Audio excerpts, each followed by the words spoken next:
All right, what's up, everyone?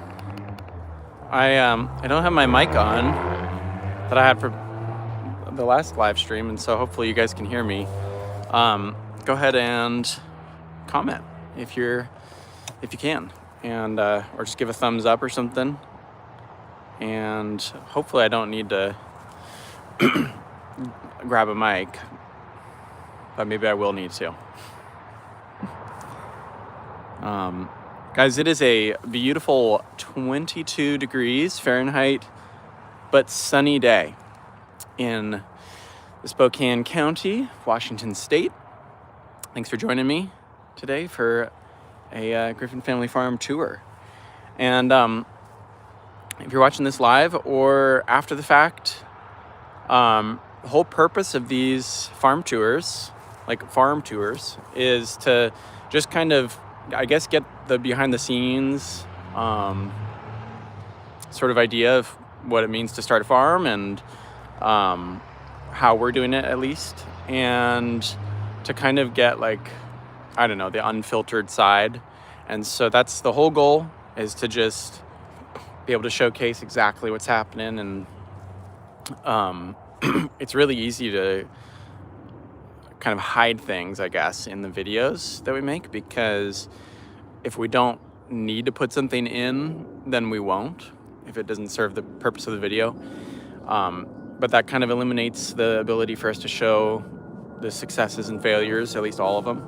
And so that's kind of what we are trying to do, or what I'm trying to do with these, and to just kind of showcase the messy sides,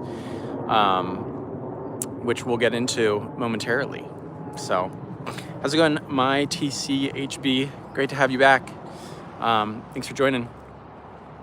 So I'm here in the front yard once more, and once more as in this is where we started last week, and not much has changed here, except we've got this spruce that you might remember from last week, but then this one is gone, except for this massive trunk that's left. We just got this chopped up on, I can't remember if that was Wednesday this past week.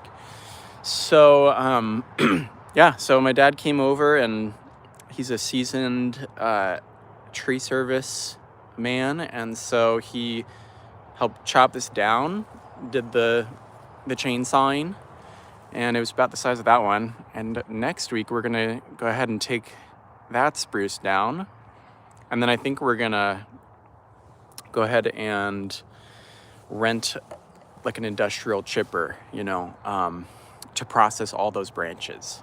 So at some point in one of our videos, we'll post the video of it coming down. It was pretty exciting to get to pull that. Tried to get a POV shot from the end of the rope, and that is basically, those are the branches. So, but other than that, not much happening in the front yard. Just kind of trying to process these, and we'll either give these away or try and sell them, or we'll just keep them and age them or something, or let them rot in the ground. So, man, the yard is just full of tripping hazards, and part of that is courtesy of my wonderful 5-year-old son, who likes digging these holes in the yard. Right now, as I already mentioned, it's 22 degrees outside, and so the ground is pretty rock solid. Yeah, and so he digs these holes, and then they just become little divots that your wheelbarrow gets stuck in. But yep, so real attractive here. Got all these garbage bags full of leaves and compost. We'll come back and I'll show you my compost, my potting mix sifting operation. But yeah, we've got a lot of branches, and my chipper over here, chipper shredder, has done incredible work. I'm really proud of it, but it's also quite small, and I don't know if you can see, you probably cannot see in there, but it's like, I don't know, it's completely like it's so easy for sticks to get jammed in there. And also it can only take branches that are so large. And so that's why I think we're just gonna take a day and rent an industrial wood chipper and get all this processed and get some really nice mulch. And we're probably gonna use the wood chips in our pathways, as we often do. The one nice thing actually about that chipper shredder is that it makes really small wood chips. They're like practically shavings. And so this is like so random and niche, but we will probably just we'll probably save these guys and use them for something more specific, like as a compost ingredient, because they're already super small. And then we'll use the really big chunks that we got in our pathways because they break down slower. So here's the cherry tree. This is the other kind of major update. We'll get up there in a second. But the cherry tree used to be right there. And if you weren't with us last week, then you might not, sorry, I got distracted there. If you weren't with us last week, then you don't know how massive this tree was. It's the biggest cherry tree I've ever seen in my life. And here's the evidence. So many branches. And these are all like, like here's my foot. They're quite thick. These are like trunks that were just coming off this giant stump. And now there it is. So super happy to have this out of the way. But now we got to chop it down the rest of the way. And this wood is really hard. And so we'll see what we get to. But yeah, so we're getting there. I mean, basically, I'm hoping that by the end of next week, we'll have all of this material processed. I don't know how realistic that is because you can only work on it so many hours a day, but we'll see. And that'd be really awesome to get to show you guys next Saturday the result. Here's a massive compost pile, and I'll be showcasing, we'll be making a compost video, I think coming out with that next week. And so this guy is pretty massive. Like I said, even in these freezing temperatures, it's taken quite a while for this hot compost pile to heat up. And I think that the microbes are starting to do their magic. And it's just taken a while. I've actually poured some hot water on these materials to try and get it kick-started. Because, yeah, it's just like the ground is rock solid. So cold. Speaking of cold, though, I do not understand how chickens are able to just mosey about in sub-freezing temperatures. They don't seem to mind at all.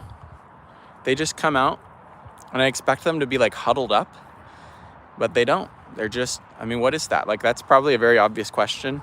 Comment if you know why chickens are able to stay extremely warm even when it's extremely cold. I came out this morning and it was 14 degrees, and they were just, they were just out and about, and the sun wasn't even out yet. So anyway, these guys are awesome. Friendliest chickens in the world. I'll get a little close up.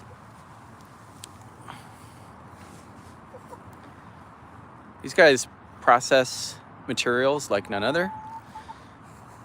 I've said it many, many times on this channel, and I'll continue to say it, that chickens are one of the best investments, in my opinion, for home gardeners, because obviously they give eggs.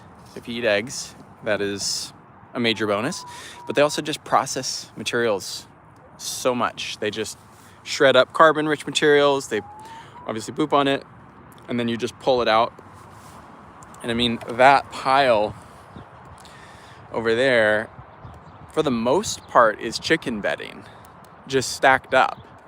and wetted down, and there's a few other ingredients added in there. Got my bokashi in there, of course, and then some charcoal.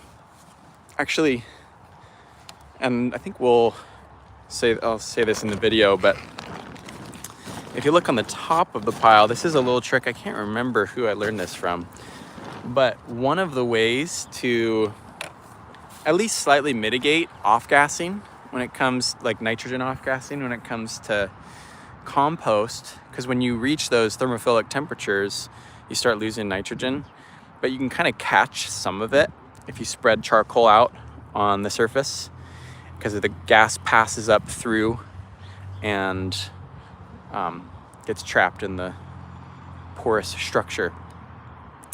So something that I always try and do every time I repile my compost pile, sprinkle some charcoal over the top, just a single layer. It's great. And yeah, so let's see, the cherry tree was probably the biggest accomplishment of the past week. Just getting this down was huge, and again, thanks to my dad.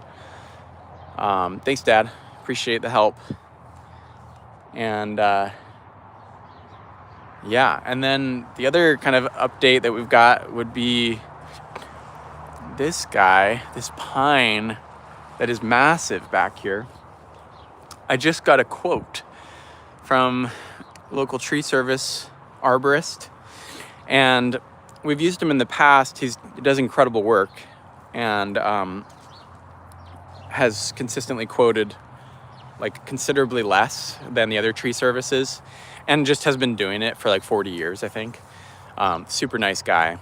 And so I brought him out just to give me an idea about how much it would cost to get this ponderosa pine removed, and he said it'd be about $5,000. So that kind of puts it on the let's make a new plan sort of path. So whereas we were hoping to, I'll back up a little bit. We're hoping we're gonna move this greenhouse / chicken coop down lower, because that's where we get our materials brought in. We're able to actually bring them from the road. But we're gonna move that, and then we were gonna just have garden beds for the farm going this way, north to south, down the slope. But I think that with the cost to get that tree removed, we've decided it's actually just a better investment to like lease land somewhere else. And so we're gonna reorient a bit and just leave the tree. We'll move the greenhouse. We'll probably move that shed eventually. And we'll just make maybe this underneath the area of the tree, we'll just make it into a kid play area, because it's nice to have the kids outside in a designated digging area so they don't make all these potholes and divots throughout the yard. And yeah. So yeah, that's all right. I think there's plenty of land around us that, like very nearby, that we could lease. Probably we'll even talk to our neighbor over yonder, about using her unused backyard. If she'd be up for that. So yeah, that's the plan there. And I guess I can showcase the inside of our greenhouse a bit. Cassidy and I got it pretty much cleaned out and organized a bit.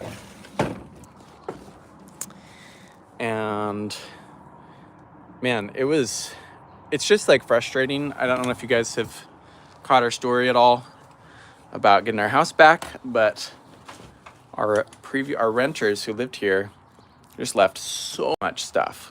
And there's a lot of trash and cigarettes in the greenhouse, in the wood chip mulch here. So Cassidy dragged all of it out a couple days ago, and now it feels a lot better in here.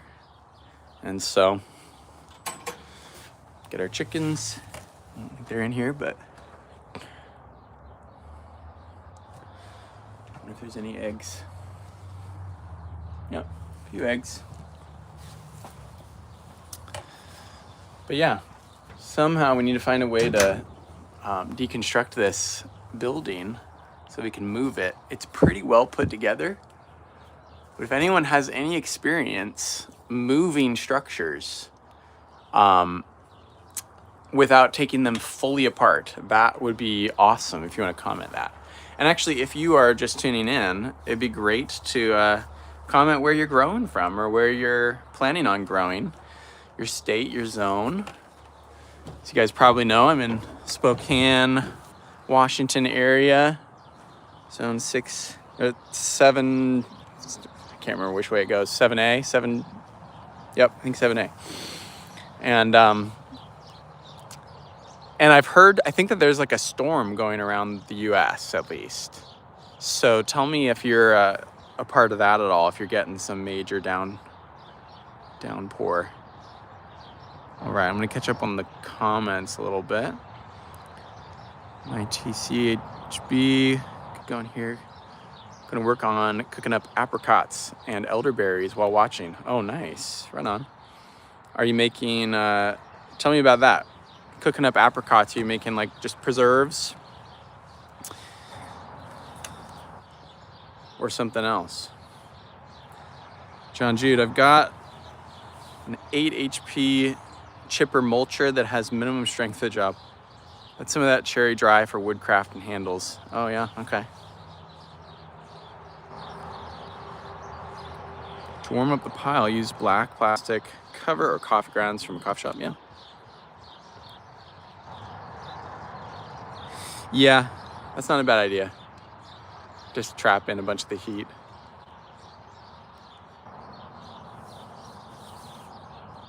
Buy a saw, cut the big tree yourself, build raised beds with quarters. Yeah, that, I think, John Jude, appreciate the input there. I think that for this guy, it's such a massive tree. We can't really fell it in any particular direction, even if I knew how. We do have a saw that works decently well, but if I go that way, then it's gonna crash through my neighbor's yard, and I think it feels a bit out of reach. Certainly out of reach for me. All right. Paul Surratt, what kind of charcoal do you use and where do you get it? Charcoal. I currently just make my own, and I think we'll come out with a video on that here pretty soon too. I'm done making charcoal for the season. We made enough, but I just use the Kentucky method, and then I'm experimenting a bit with doing some kiln, like some mini paint can kilns to make super activated charcoal. But honestly, I think that even just steam activated charcoal using the Kentucky method is pretty accessible and effective. Yeah, so I just make my own. But my TCHB, yep, both simple apricot compote plus a preserving half one, cut ones in jars. Just saving seeds, nice. Can you save apricot seeds? Will they grow? Like, are you saving those to grow a new plant, or? Anyway. Okay, there's a fortune of lumber, yeah. Yeah, we'll see. I really don't know anything about selling lumber. I'm probably just gonna post on Facebook Marketplace. If I don't, here's a transition, bury all of it. This is one of our hugelkultur beds I'm putting in. Again, it's like this week's been so cold, and so it's hard to dig. But yesterday, despite freezing temperatures, the sun was greatly warming up the soil. I was able to finish digging out this hugelkultur bed, and I'm just gonna be putting that soil back on top And then moving on, we're gonna have, I think, 4 beds here. So 1 more there and 1 more there for our veggie patch. And boy, this soil is rocky. Holy smokes. These are the big rocks that I was pulling out of this bed just to get it down. And comment if you practice hugelkultur mounds. I honestly, I make them. I feel like everywhere that I make them, we don't end up staying there super long. So I'm trying to think if I've been able to see the like 5 years, 10 years results of hugelkultur. But the theory checks out. And from what I've seen, it's a really good slow way to build soil that's pretty sustainable or like relatively easy to do. The main thing I'm trying to do here is just to do it right the first time.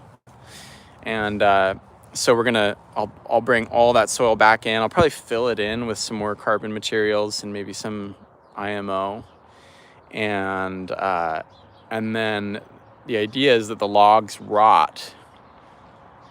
You have to grow substantially above them, like many inches above them.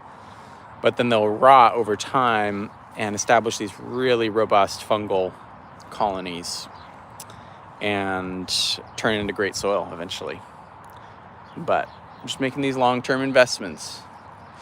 That's what it's all about. So yeah, I'll probably be burying a good amount of this wood.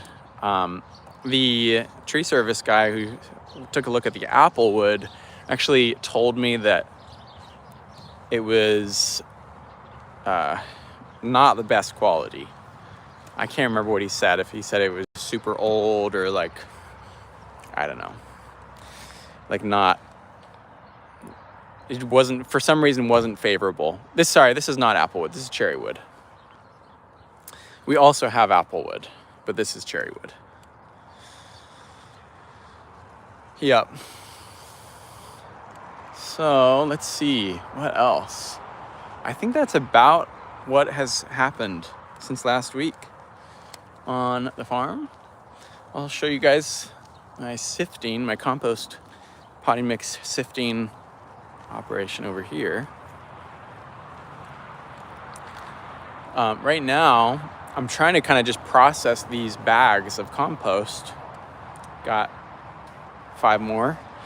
And this is really nice compost that I made a long time ago. It's had a long time to age. And it's frozen solid. This stuff is actually a little drier. But super nice material with chunks of different things and, you know, pine cones and stuff. But what I do is I take it over here and I run it through my, actually I'll just demonstrate. Grab a handful.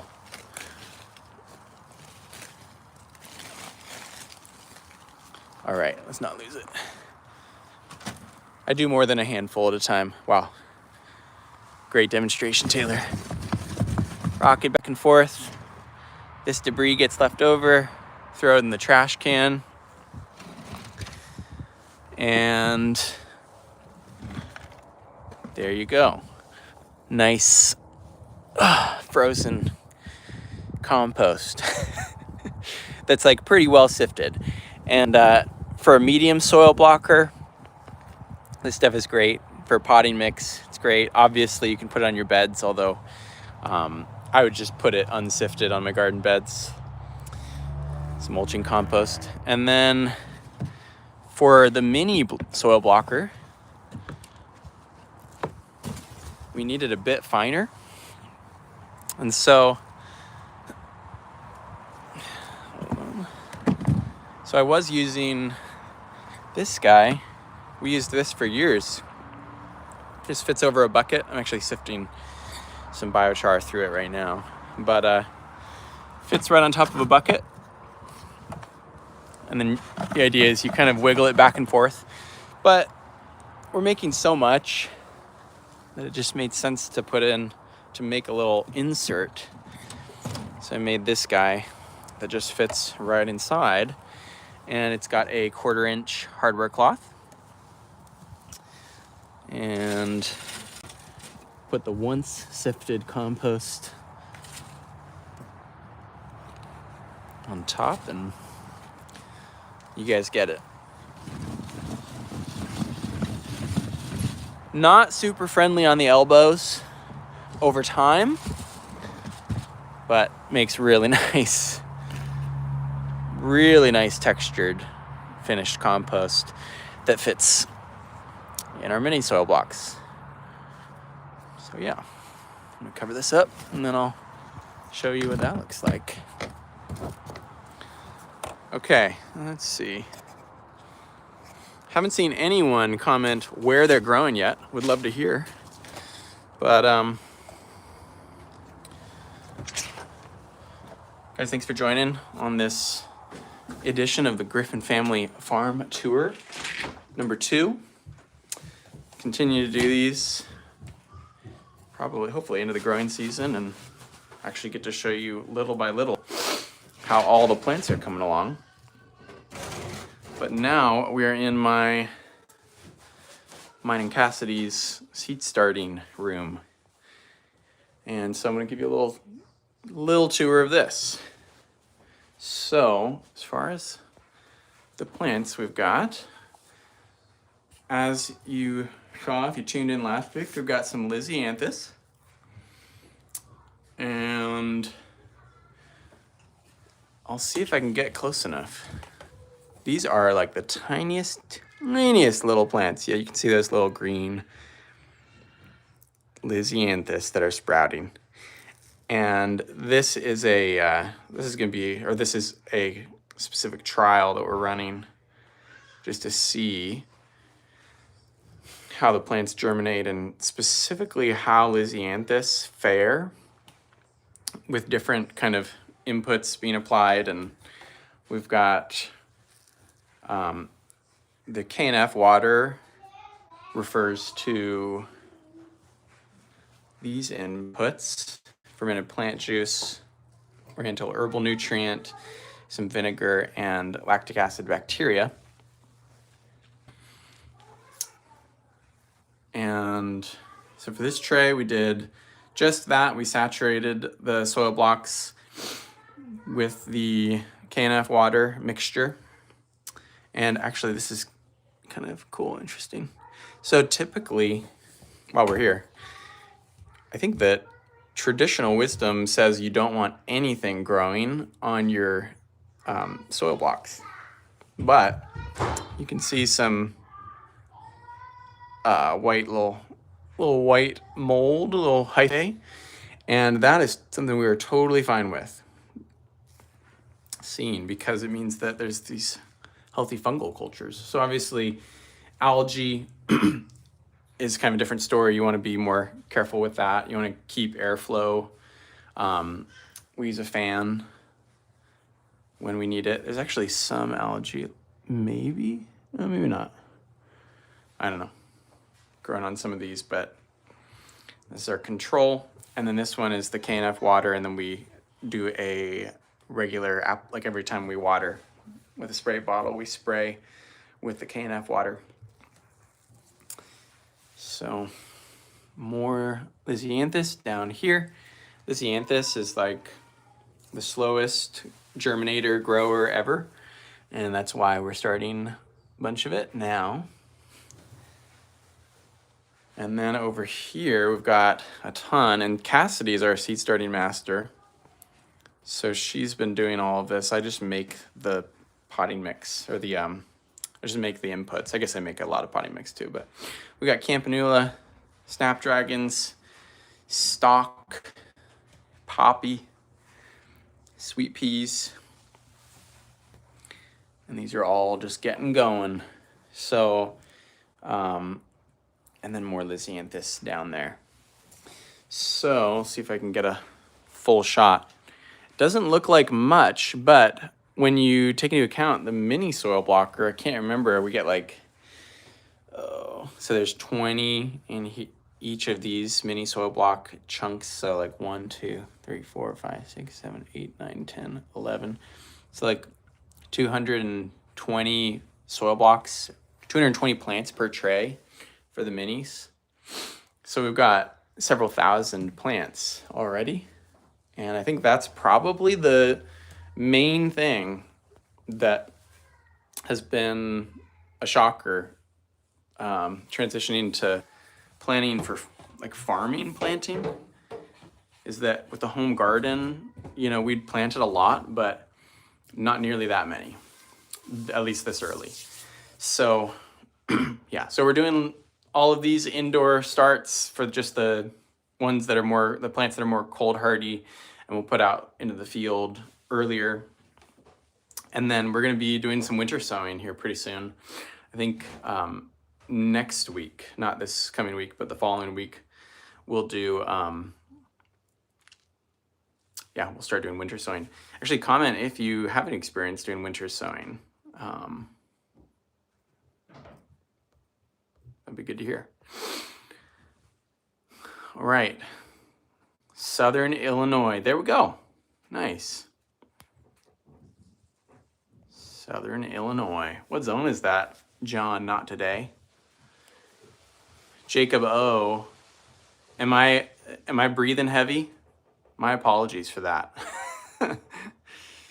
It's cold outside and it makes me breathe.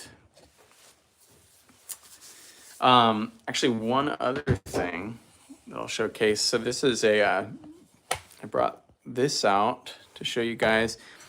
This is a tote, not the traditional method for culturing IMO, because you want to typically do it outdoors and on the ground.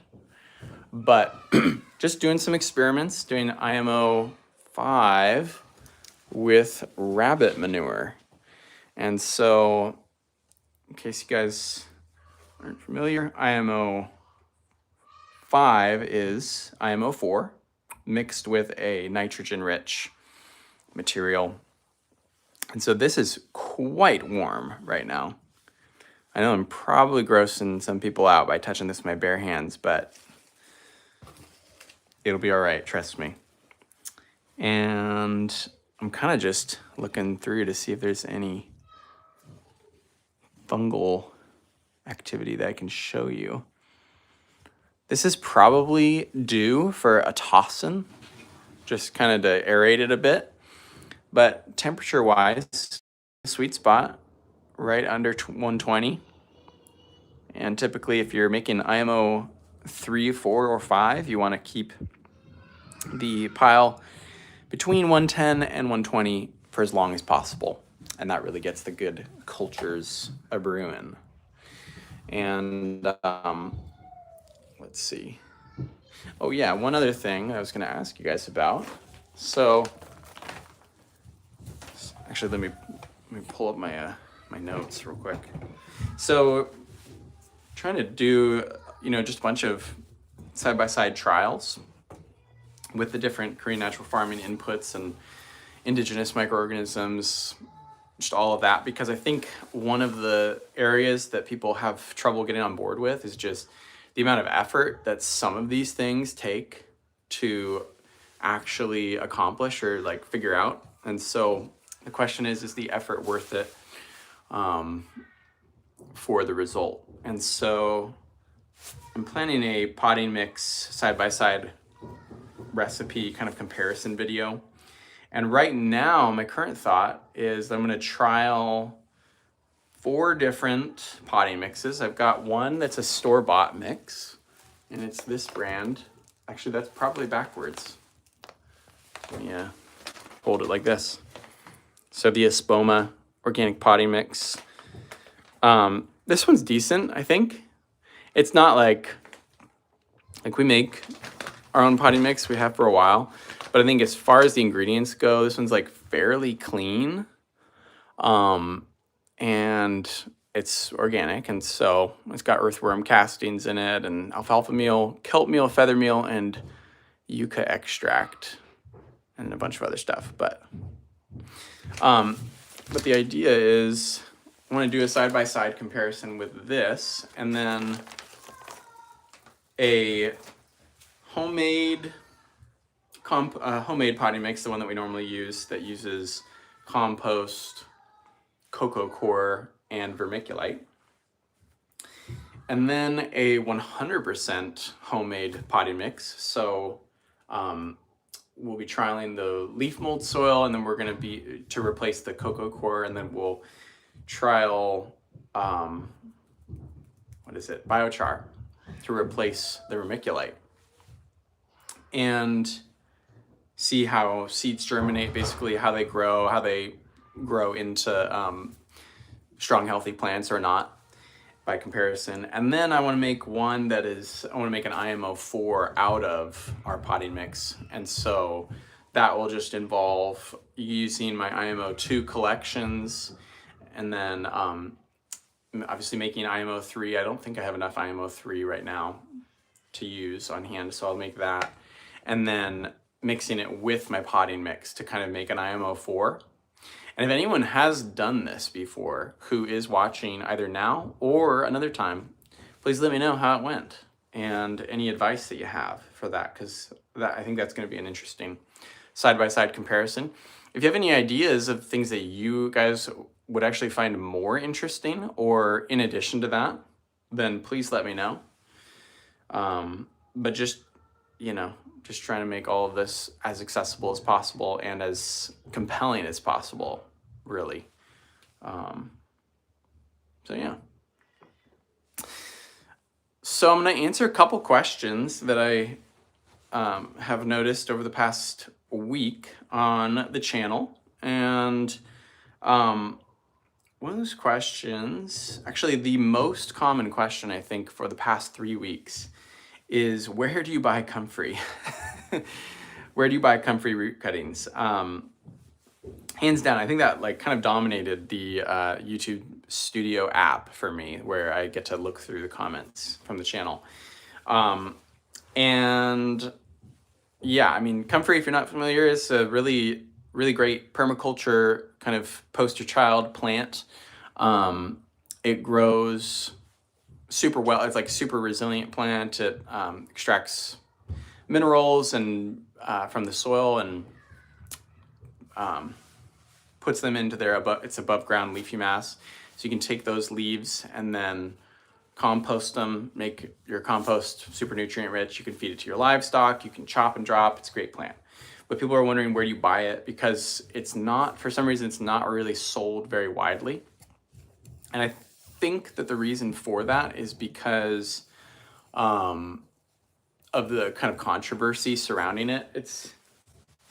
Some people have gotten really sick and or died from drinking large amounts of comfrey tea and from eating comfrey root, I think desiccated comfrey root pills.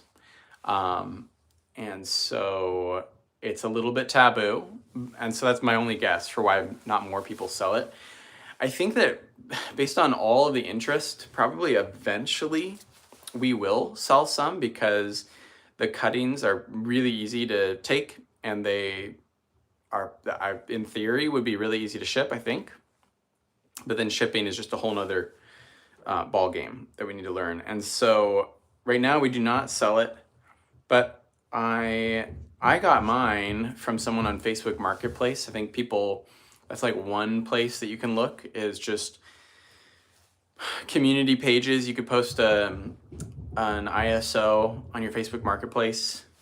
And if people are growing comfrey around you, or if you know anyone, they should share with you, because it's so easy to propagate. And it costs them pretty much nothing to do so, except for they have to put in a little bit of effort. But if you know someone who has it, you could also just go to their place and ask if you can have some, if you can dig it up for them. But if you want to buy it online, I know that the Perma Pastures, I think it's just Perma Pastures Farm. Actually, let me look that up. I think it's Perma Pasture. So the YouTube channel is called Perma Pastures. But let me look up their farm is.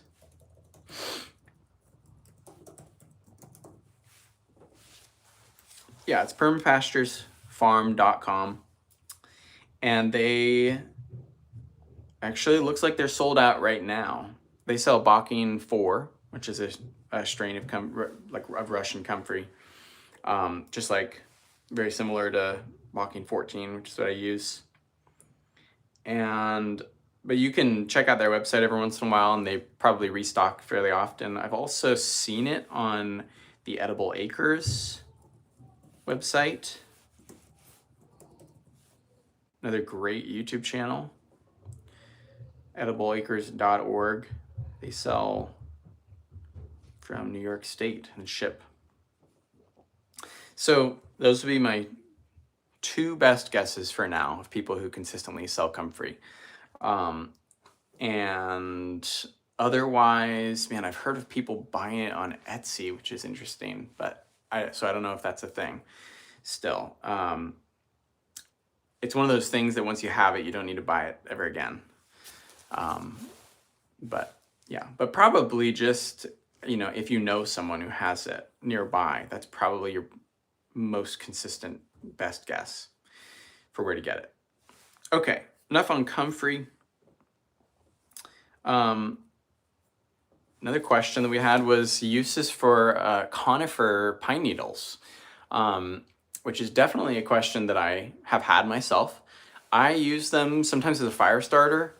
And then past that, in small amounts, they go in the compost pile.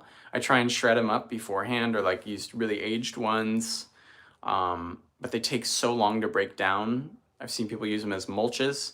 But if you guys have any ideas, please comment below, and or just put it in the chat what you use pine needles for, because they are a tiny bit of a nuisance sometimes. Like sometimes I'm like, why do people let pine trees grow on their property like me?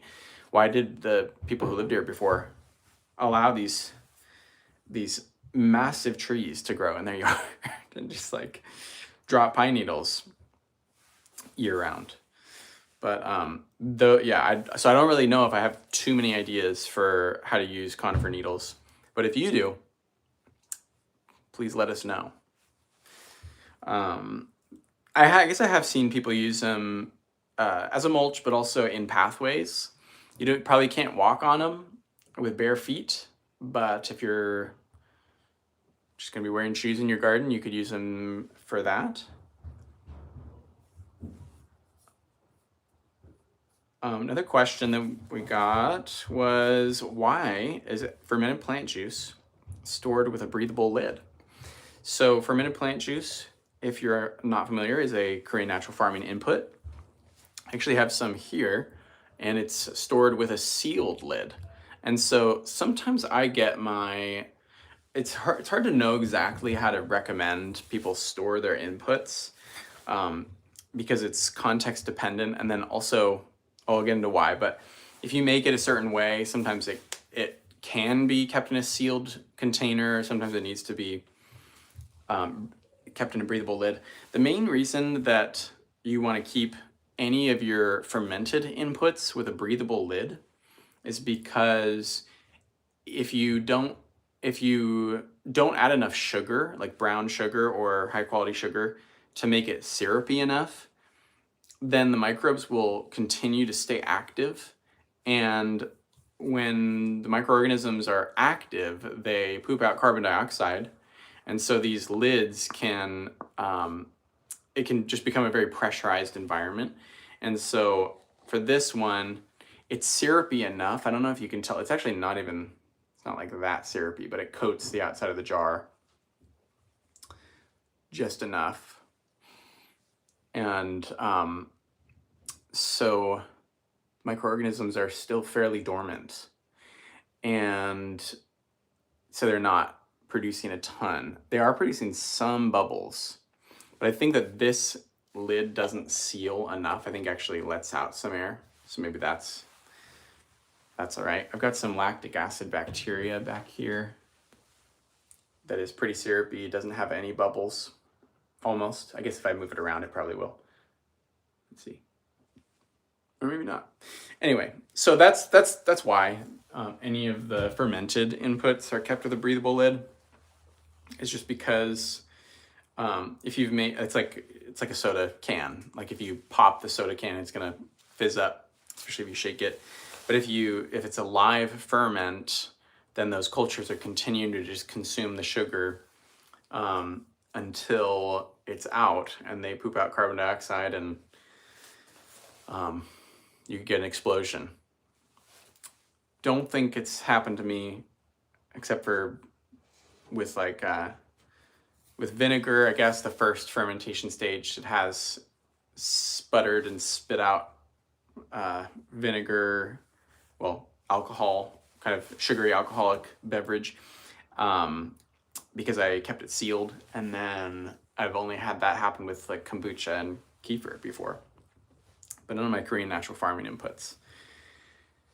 So I guess one other factor too, and this is just getting in the weeds, but if you have your Korean natural farming inputs and it's really warm weather, then the microorganisms are going to be a little bit more active, and so that fermentation can happen quicker, and your vessel could burst open. But if it's winter, especially, you can probably keep them sealed up. If they're in the fridge, then you can totally keep them sealed up. And probably goes without saying, but for vinegar, well, for Oriental herbal nutrient, you always want to keep that sealed, because the alcohol will evaporate over time, and you can throw off the concentration, and you don't know how much to dilute it. Anyway, another question that I noticed from the comments here was, what's the fastest carbon-rich material to decompose? And this is an interesting one. I think this, just when it comes to compost making, probably is where this question's coming from, because when you make compost, especially hot compost, and you're trying to get these materials to decompose as quickly as possible, your nitrogens or your green materials are the first to dissolve into a soil-like substance. And then you're left with the more lignin-y, is lignin-y a word? You're left with the lignin from the carbon materials.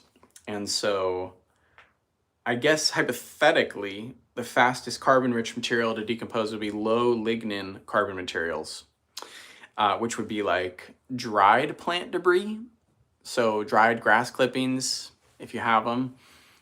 Typically you want to use those while they're green, but if you've got a bunch of dried grass clippings, or maybe hay or straw, that's probably my best guess, or super shredded leaves. But again, if you're watching this now or after the fact, go ahead and comment and tell me what you've observed is the fastest material to decompose that's carbon rich specifically. Yeah.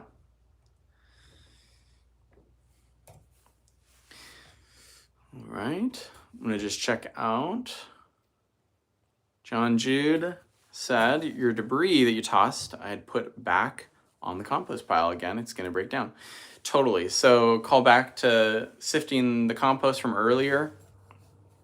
Any debris that we sift out of our finished compost, we'll never throw it away. We're always going to use it either in a next batch of compost, like you suggested. Actually helps to re-inoculate the next batch of compost with the previous batch. It's like a backslopping technique. But we'll either do that, or we'll just use it as a mulch on our garden beds, because that's a great place for it to reside and turn into soil as well. So, okay, guys and gals, thanks for joining on this episode of the Griffin Family Farm tour.